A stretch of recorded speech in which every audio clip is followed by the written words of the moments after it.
Well, the candidates went toe-to-toe in the debate tonight. Their campaign finances paint a different picture.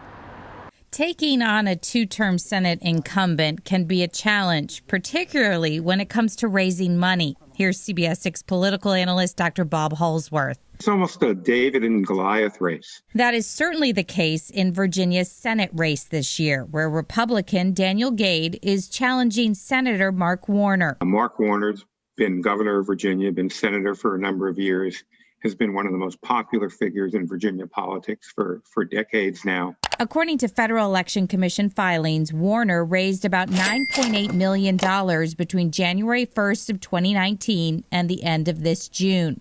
His campaign declined to say how much he raised between July and September. Those numbers are released Thursday. Gade, on the other hand, raised 1/10 of that between July 1st of 2019 and the end of this June, about $980,000.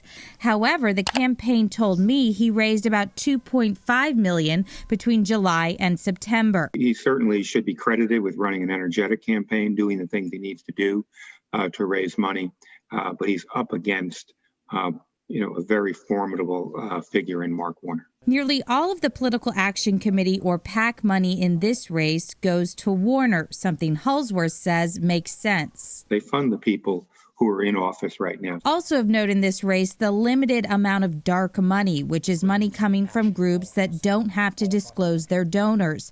Holsworth says that money typically goes to the most competitive races in the country. The Warner race and the Gade race is not on what you might call the chart as a battleground race or a competitive race for the Senate. The Republicans are trying to hold on to the Senate, and there's probably 8 or 10 competitive races in which you're seeing a lot of ads.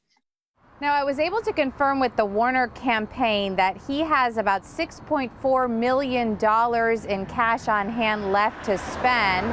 I talked to the Gade campaign. They said they have about $450,000 left to spend.